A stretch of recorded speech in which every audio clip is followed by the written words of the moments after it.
Togo, le syndicat des enseignants du Togo, a démêlé avec les autorités communales d'Ougou 1.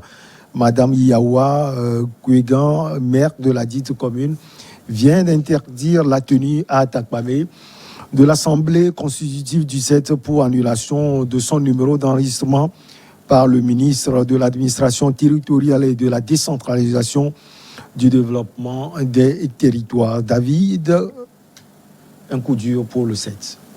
Oui, vraiment, un coup très dur, très difficile, incompréhensible pour les responsables du 7, logiquement, parce que on se rappelle qu'une note du ministre Boupessi était sortie il y a quelques jours pour annuler le numéro d'enregistrement du 7. Ouais, c'est la raison évoquée. Voilà, avec des explications qui ont été données aux responsables du 7. Et dans l'une des explications, le ministre les invitait à se constituer en assemblée constitutive, comme il appelle souvent, en fait, à se constituer juridiquement avant de revenir demander un numéro. Et c'est ce qu'ils veulent faire, visiblement.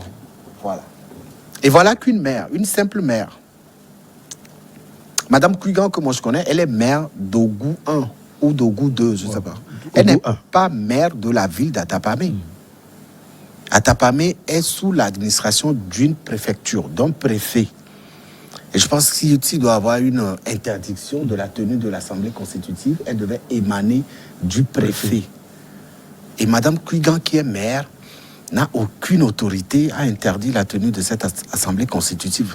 Je ne peux pas comprendre que le ministre invite les responsables du 7 à aller se constituer en syndicat et une maire d'une commune, parmi les nombreuses communes qui sont à Atapamé, prend la décision d'interdire la tenue de cette assemblée constitutive. C'est faire offense au ministre de l'administration territoriale et c'est faire du zèle dans le périmètre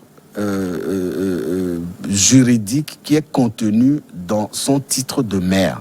La décision d'interdiction devrait peut-être émaner du préfet ou du ministre de l'administration territoriale. Mais je ne pense pas qu'il devrait avoir une raison logique pour interdire la tenue d'une assemblée constitutive quand c'est le ministre de l'administration qui informe les responsables du 7 d'aller se faire constituer. Il faut comprendre cette situation sous deux angles. Le premier angle, c'est celui du refus de reconnaître l'autorité du ministre de l'administration dans sa lettre adressée aux responsables du 7. Et le deuxième angle, c'est celui qui est relatif au zèle que voudrait afficher une maire qui a été élue pour diriger une commune et non pas une préfecture. Firmer, refus de l'autorité du ministre ou bien zèle de Mme Kouigan? Non, je ne saurais le dire, mais je dis c'est son territoire. Peut-être elle peut se prévaloir dans une certaine mesure ou dans une bonne mesure d'un certain intérêt général ou de peut-être d'atteinte à l'ordre public pour passer cette interdiction. Mais si les responsables du 7 ne sont pas d'accord, ils peuvent attaquer cette décision devant la juridiction administrative. Ouais. Et là, on est quitte, on est là. Mais au-delà de tout ça, c'est que moi je cherche à comprendre, est-ce qu'on en a besoin maintenant? Est-ce qu'on en a besoin? C'est-à-dire, c'est comme le monde syndical enseignant est divisé. Il y a une partie qui soutient la décision du pouvoir, la décision du gouvernement. Et il y a une autre partie qui est hostile aux décisions du gouvernement. Et c'est peut-être cette partie-là à qui on est en train de créer un certain nombre de problèmes. On leur a retiré le numéro d'enregistrement. Et voilà un peu, quand on interdit une de leurs manifestations, qu'est-ce qu'ils vont se dire? Ils vont se dire que, bien sûr, peut-être ils n'arrivent plus à nous supporter. Et indirectement, on est en train de les rendre beaucoup plus célèbres parce que la preuve, on est en train de parler d'eux. C'est quelque chose, c'est un point, c'est un plus, c'est un plus pour eux. En réalité, l'autorité, en réalité, devrait éviter ça. Vous savez, j'ai dit quelque chose la semaine passée ici et je continue de le dire sur cette antenne. Je vais toujours continuer de le dire. J'ai toujours dit qu'au lendemain des élections présidentielles depuis 2003, il y a de petits problèmes qui se posent. C'est comme après la présidentielle, le gouvernement ou le pouvoir se voit beaucoup plus puissant et pose un certain nombre d'actes. Moi, je ne voudrais même pas revenir au fond. Mais sur les actes.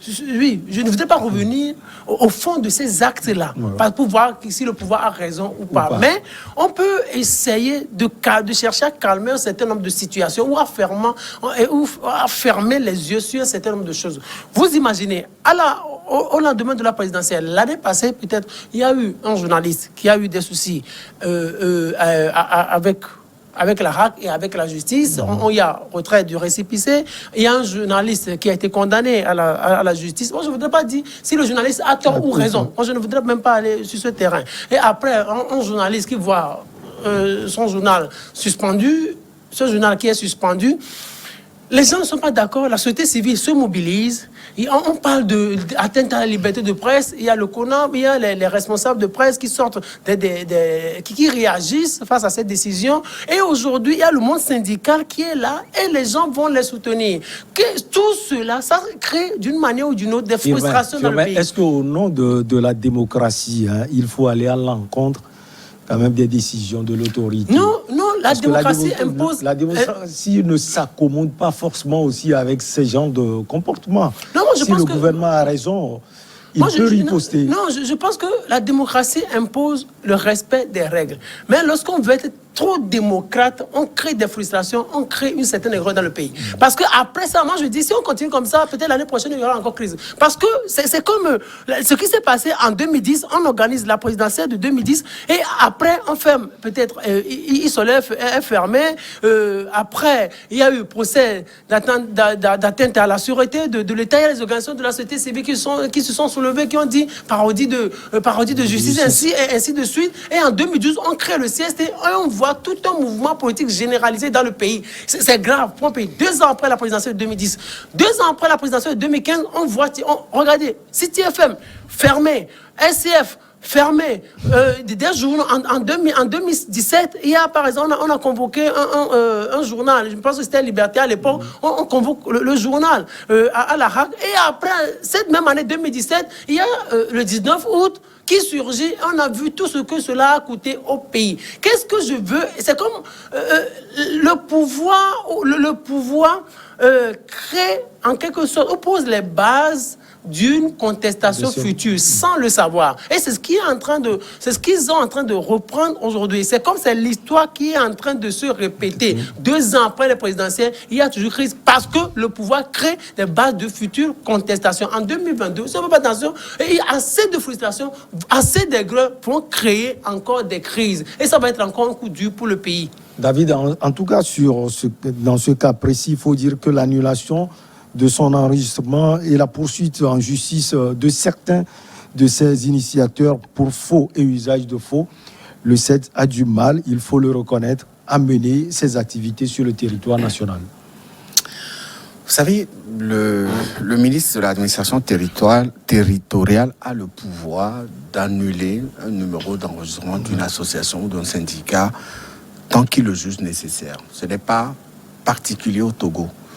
En France, lorsqu'il y a eu les attaques terroristes, le ministère de l'Intérieur français ou le gouvernement français a annulé les récépissés ou les numéros d'enregistrement de certaines associations qu'ils jugent trop proches du djihadisme, etc. Voilà. Donc sur cette question, il faut qu'on se mette d'accord. Le ministère de l'administration territoriale, tant que vous allez lui demander une autorisation, un récépissé, il peut l'annuler à tout moment. Maintenant, la question qu'on se pose, c'est de savoir en quoi le CED dérange. Puisque, ce syndicat existe depuis très longtemps. Ouais. Moi, je me rappelle, il y a 2 ou 3 ans de cela, les enseignants appelaient à des assemblées générales au centre communautaire de Tocoin. Ils étaient des milliers à répondre à ces appels régulièrement. Mais pourquoi le gouvernement n'avait pas estimé la nécessité de suspendre leur organisation? Qu'est-ce que les enseignants représentent en termes de menaces face au gouvernement pour qu'on leur mène la vie dure de la sorte? Mais reconnaissez quand même qu'aujourd'hui, si nous sommes ce que nous sommes devenus, même le chef de l'État, même le ministre qui signe ces arrêtés, ils sont tous passés dans les mains de ces enseignants. Nous sommes tous passés dans les mains de ces enseignants. Mais qu'est-ce que les enseignants créent comme problème pour qu'on ne leur permette pas de disposer d'un cadre de discussion afin qu'ils puissent dire ce qu'ils ont sur le cœur. Les enseignants ne sont pas plus dangereux que le reste des couches socio-professionnelles dans ce pays. Et donc, quand on va en guerre contre ces enseignants, on a l'impression qu'il y a un problème que personne ne veut évoquer. Et tout cela a commencé avec l'actuel gouvernement qui a été mis en place dernièrement. Oui. Il y a une friction, en tout cas. Il y a quelque chose qui est cassé entre le gouvernement et les enseignants. Mais il revient au gouvernement de mettre tous les moyens pour rétablir ce lien-là entre lui et les enseignants. Mais le Togo s'est inscrit sous le registre de la reconnaissance syndicale. Ce n'est pas nouveau. On a plein de syndicats au Togo. Les médecins en ont, même les étudiants en ont, les journalistes en ont, les docteurs, tout le monde en a, les avocats, etc. Même la police togolaise dispose d'un syndicat de la police togolaise. Pourquoi on dérange les enseignants? Qu'est-ce qu'ils ont fait? Qu'est-ce qu'ils font? Qu'est-ce qu'ils ont envie de faire? C'est des gens qui ont juste envie de se faire entendre. C'est des gens qui ont besoin que le gouvernement vienne à eux pour les écouter. Ils ont des problèmes. Si le gouvernement arrive à régler les problèmes des militaires, les problèmes du secteur médical, la santé, les problèmes des journalistes, les problèmes de tout Togolais, pourquoi le même gouvernement n'irait pas à trouver des solutions pour résoudre les problèmes de ces enseignants-là? Et donc aujourd'hui, si tout le monde se lève, dès qu'on entend parler du 7, on est braqué sur sa position, la décision de la mère. Moi, je suis désolé. On a dit l'Assemblée constitutive du 7 interdite à Atapamé, pas à Ogou 1, pas au sein d'une commune. Et donc que cette maire se décide, prenne la décision d'elle-même d'interdire cette Assemblée générale constitutive, en quoi elle apporte une réponse à la lettre du ministre Boupessi adressée au 7 dernièrement, leur rappelant les raisons pour lesquelles l'annulation de leur numéro avait eu lieu et les références que le ministre leur a apportées. Il faut arrêter de créer des problèmes, comme Fimel le dit, là où il n'y en a pas. Et tout ça constitue des éléments assez sensibles. Ce n'est pas seulement les syndicats. Il y avait plein de trucs. L'interdiction de manifestation, le problème électoral, les journalistes, la société civile, le peuple togolais. Il y a trop de problèmes. Et je pense que le chef de l'État doit comprendre la nécessité d'aller vers des réponses à apporter à ces problèmes-là. Firmin, David a parlé des efforts du gouvernement. Tout à l'heure, vous l'avez reconnu, il y a deux parties. Si on interdit au 7 l'Assemblée là, est-ce qu'en partie le gouvernement n'a pas aussi raison? Est-ce qu'on va jeter tout l'anathème au gouvernement finalement? Non, moi je dis, le problème c'est quoi? Moi je ne parle pas trop du fond. Bien sûr, on va parler un peu du fond. Ouais, c'est important de parler du fond. Je ne parle pas trop du fond. Mais dans un pays où des couches se voient blessées, entre guillemets, peut-être trichées, la masse, elle ne comprend pas. La masse, celui-là qu'on triche, pour la masse, c'est celui-là qui a raison. C'est le triché qui a raison chez la masse. Oui. Donc si le triché appelle à manifester, le triché, la masse va être solidaire vis-à-vis du triché. Elle va être solidaire, va exprimer toute sa solidarité à celui qui se voit tricher. C'est ce que je suis en train de dire. Je ne dis pas que celui-là, entre guillemets, qu'on triche ou a raison ou a tort. Mais ce que je dis, c'est que on peut fermer les yeux sur un certain nombre de choses. On peut changer de procédé. On peut régler des problèmes autrement. Regardez, dans un pays où il n'y a pas de syndicat, dans un pays où il n'y a pas de critique, dans un pays où il n'y a pas de société civile, dans un pays où il n'y a pas de démocratie, où il n'y a pas de presse, ce pays-là, on ne le classe pas sur les rails de la démocratie. Le Togo a fait l'effort, le Togo a fait le choix de la liberté démocratique. Le Togo a fait le choix de la démocratie. Et il y a des efforts qui sont en train d'être faits. Et moi, je dis, j'insiste là-dessus, je dis que les efforts que le gouvernement est en train de faire que le gouvernement lui-même ne noie pas ou ne pose pas d'actes susceptibles de noyer ses efforts. C'est ce que moi je dis. Par rapport au CED, dans un monde syndical, on ne peut pas amener tout le monde à regarder dans la même direction. Il y a des gens qui contestent, il y a des gens qui sont pour ou qui sont d'accord avec les décisions du gouvernement. Et naturellement, il doit y avoir des gens qui ne sont pas d'accord avec la décision du gouvernement. Ceux-là, peut-être, le CED s'inscrit dans cette dynamique. Il faut essayer de les approcher ou de les inviter, de discuter un peu avec eux et de changer de procédé, de ne pas être trop radical avec eux, de les amener aussi à être moins radical. Et je pense qu'on peut trouver une solution, une certaine entente, que d'être radical et de leur dire vous n'avez pas à organiser de manifestations ici ou votre assemblée est interdite. Là, ça va frustrer parce que les enseignants, il y a bon nombre qui sont dans le CED, il y a bon nombre qui soutiennent le CED aujourd'hui. Ce n'est pas bien pour le pays du moment où nous voulons construire la paix et du moment où, regardez, vous avez deux opposants qui sont à l'extérieur, vous avez la presse où ça boue, vous avez la société civile qui boue dans ce pays-là où, regardez, on parle encore du terrorisme, le chef d'État fait des efforts, se déplace pour aller au nord pour dire on met les bouchées doubles pour lutter contre le terrorisme. Et à l'interne, il y a des frustrations, à l'interne, il y a de l'aigreur, mais je pense qu'on prépare juste la base d'une nouvelle contestation, c'est tout. Madame Kouega soutient sa décision par le caractère illégal du CED. David, vous êtes journaliste. Sa décision d'interdire la tenue de cette assemblée générale, elle est plus illégale. Sa décision, la décision de la maire, là, elle est plus illégale. C'est un manque de respect vis-à-vis de l'autorité que représente le ministre de l'administration territoriale. Ça ne se fait pas. Elle n'est pas maire d'Atapamé. Elle est maire d'une commune d'Atapamé. Qu'elle attende que le préfet ou que l'autorité dise ce qu'il a à dire. Ce n'est pas à elle d'interdire la tenue de cette assemblée constitutive. Le ministre dit aux responsables du CED, allez vous faire constituer. Allez vous faire constituer juridiquement et selon les lois de ce pays. Et revenez-nous. Et les gens partent pour se constituer en assemblée. Et vous, maire, au lieu de vous occuper des problèmes de votre commune, à Tapamé là-bas où il n'y a pas d'eau, il n'y a pas de lumière, il n'y a pas d'infrastructure, vous prenez votre temps, vous le consacrez à ces pauvres enseignants-là qui ne font que respecter la décision du ministre de l'administration territoriale. Madame la maire veut que les enseignants aillent faire leur assemblée générale dans les cieux, dans la mer. Il n'y a pas de mer à Tapamé malheureusement, ou dans l'air, suspendu dans l'air. Il faut forcément un endroit, il faut forcément une ville, un village, une localité dans laquelle cette assemblée générale va être tenue. Alors, si Atapamé est choisi pour abriter la tenue de cette assemblée constitutive, Madame la maire devrait en être très heureuse de voir sa ville choisie comme ville de la tenue de cette assemblée constitutive. C'est ça aussi la reconnaissance citoyenne. C'est ça aussi être républicain. Quand vous êtes maire, ne regardez pas dans une seule direction. Vous n'êtes pas maire d'une entité fixe. Vous êtes maire de toute une commune. Et donc, elle qui a pris cette décision, je le dis encore, elle n'a rien à justifier. Sa décision, elle est plus illégale que la volonté des responsables du CED de tenir une assemblée constitutive dans la ville d'Atapamé. L'assemblée n'est pas tenue dans la mairie d'Ogou 1 pour qu'elle l'interdise.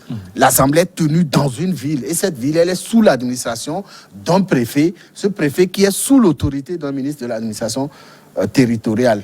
Alors qu'on arrête de créer des problèmes là où il n'y en a pas. Ce n'est pas parce que vous êtes maire d'une petite commune que vous avez l'autorité d'interdire la tenue d'une assemblée constitutive en respect à la décision du ministre de l'administration territoriale à l'endroit des responsables du CED. Vous imaginez, on aurait laissé peut-être le CED organiser sa manifestation, son assemblée constitutive. Peut-être on n'aurait même pas, on n'en aurait même pas parlé aujourd'hui. Le fait qu'on ait interdit cette manifestation-là, c'est ce qui nous amène à en parler. Et on fait des gens célèbres, un syndicat beaucoup plus célèbre. Peut-être des gens vont dire c'est ce syndicat qui dérange beaucoup plus le pouvoir. C'est pour cela qu'on leur interdit leur assemblée générale, on leur interdit l'organisation de leur assemblée générale. Donc, il faut arriver à tout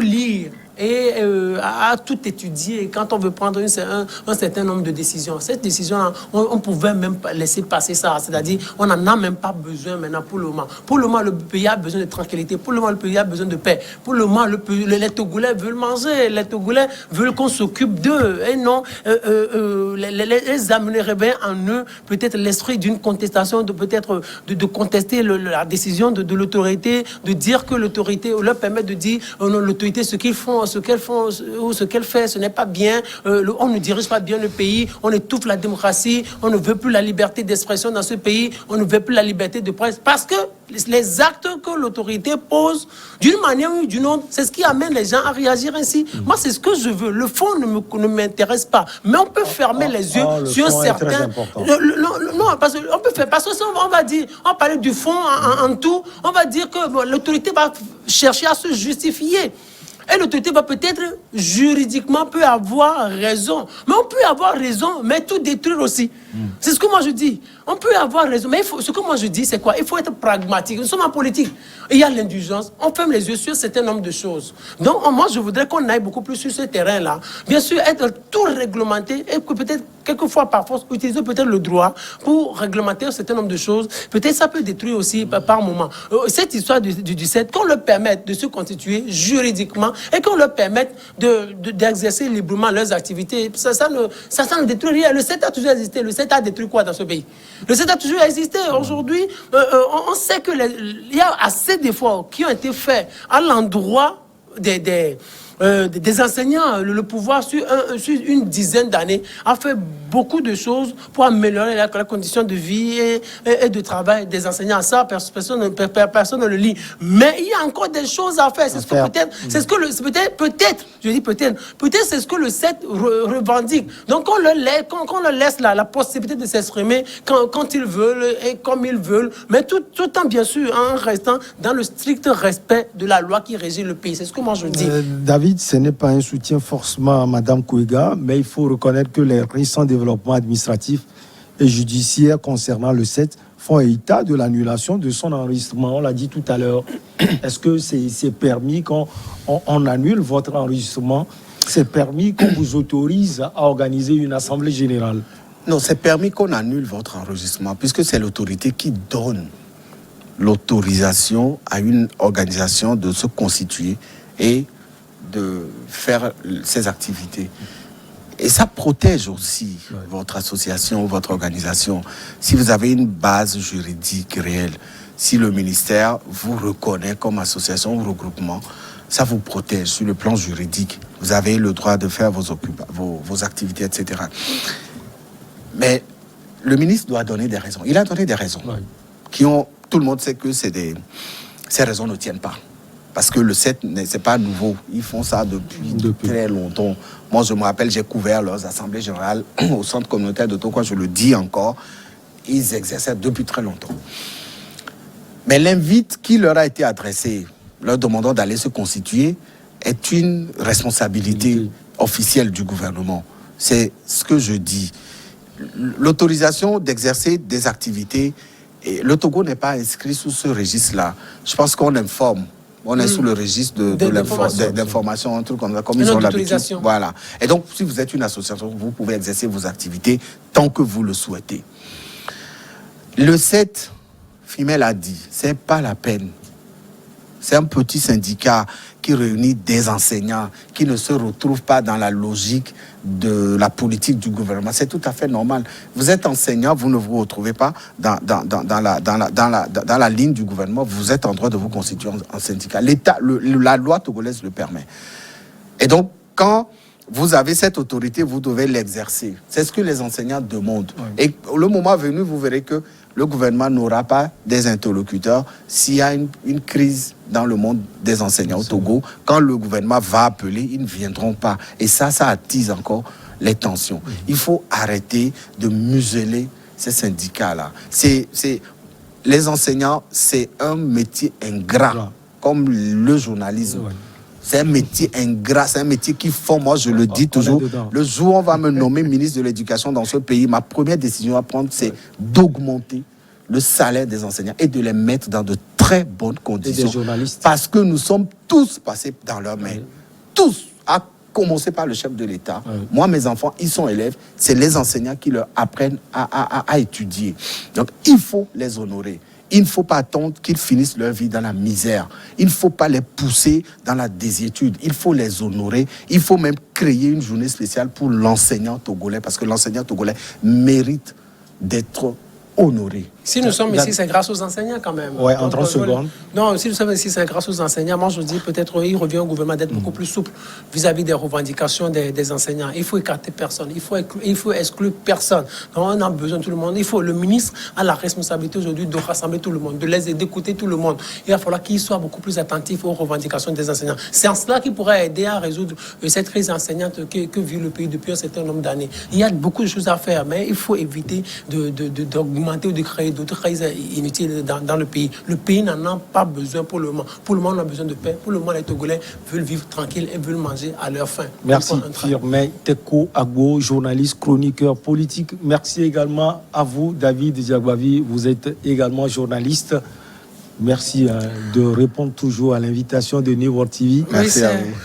C'est avec plaisir. C'est avec plaisir. C'est un devoir citoyen. Allez, on se retrouve donc la prochaine fois, toujours avec le même plaisir. Bonne suite de nos programmes.